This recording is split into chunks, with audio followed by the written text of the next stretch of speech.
kung mapapansin natin, sa uling naging laro ng Ginebra this elimination round ng PBA Season 50 Commissioner's Cup, kapansin-pansin na rebounds ang isa sa naging dahilan rin ng pagkatalo nila. So dahil na ngayon sa kakulangan ng bigs ng Ginebra, dahil injured yung 6'9" big man nila na si Japet Aguilar. So isa yun sa big factor din. Pero sa mga susunod na laro ng Ginebra, hindi lang si Aguilar ang posible nating makita na magbabalik para sa paglalaro. Maging itong si Kenmark Carreño. Sa mga hindi nakakaalam 6'8" na player ito. So, nung mga nakaraan nga na pag-uusapan na at bali-balita ay posible umano raw itong makapaglaro na sa kalagitnaan ng Abril. So kung ganun, malaking tulong to sa Ginebra, especially sa reboundings ng team na siyang kulang nga talaga sa kanila. Kaya dun sa mga Ginebra fans dyan, pagdasal nyo na makabalik na nga po si Japet Aguilar at syempre makapaglaro na muli yung gaya ni Kenmark Carreño. Dahil sa magiging malaking bagong katuwang itong si Carreño ng team ng Ginebra ngayong season na ito at sa mga susunod pa. So sa mga nakikita naman natin na nag-e-ensayo na rin naman talaga sa Ginebra itong si Kenmark Carreño. Siya nga pala, isang defensive specialist si Kenmark Carreño. Kaya babagay siya sa sistema nitong si Coach Tim. So kung makailan pa lamang, napabalita na ngang may posisyon na nga po na pinaglaanan or paglalagyan si Coach Tim kay Kenmark Carreño.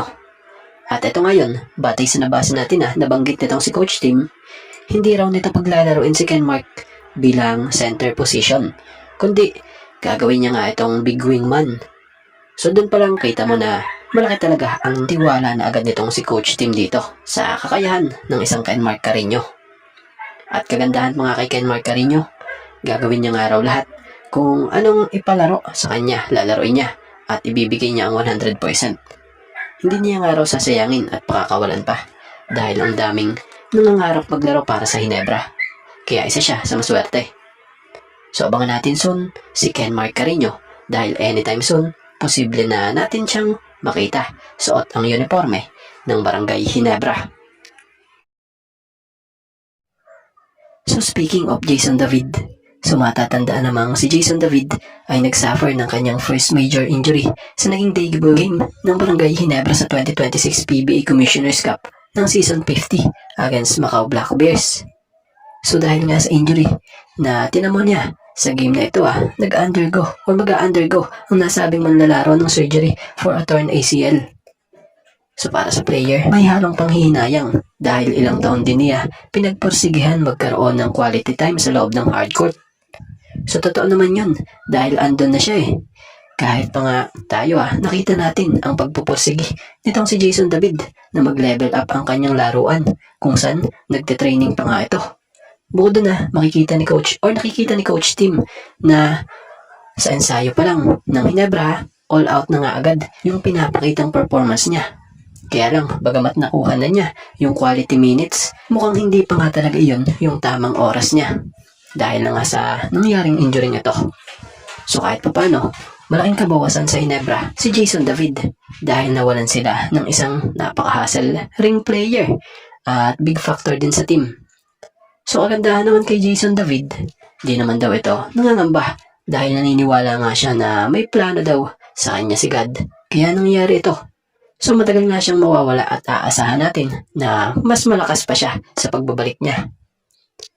So karagdagan lamang about dun sa isang topic about kay Sean Manganti kung saan may nabasa nga tayo sa post ng PBA Insider News na sinasabi rito na I heard that Barangay Ginebra is trying to contact Sean Manganti because they want to sign him as a replacement player to injure Jason David.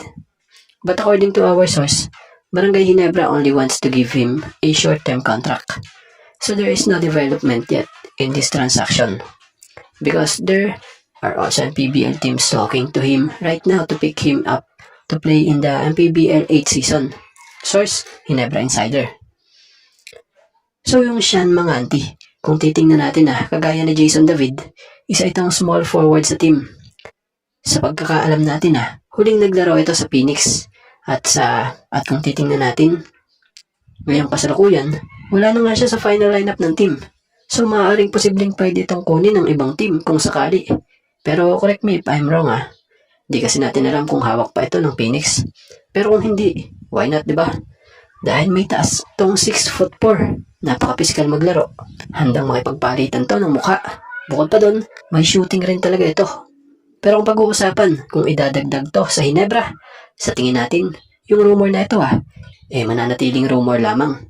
Dahil malalim nga po kung tutuusin or kung titingnan natin yung bench ng Hinebra So may mahuhugot at mahuhugot talaga si Coach Tim na po pwedeng pumalit sa posisyon nitong si Jason David. So yun lang naman opinion natin. Pero kayo, ano ang opinion nyo sa nabasa nating rumor na ito?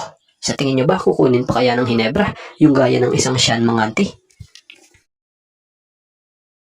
At bago nga ang lahat, baka naman po pwedeng makahingi ng isang subscription para sa ating channel or pakifollow na rin po kung nagustuhan nyo ang ating mga basketball update. At kung ito na may makakabigat para sa inyo, kahit isang like and share na lamang po. Maraming salamat po.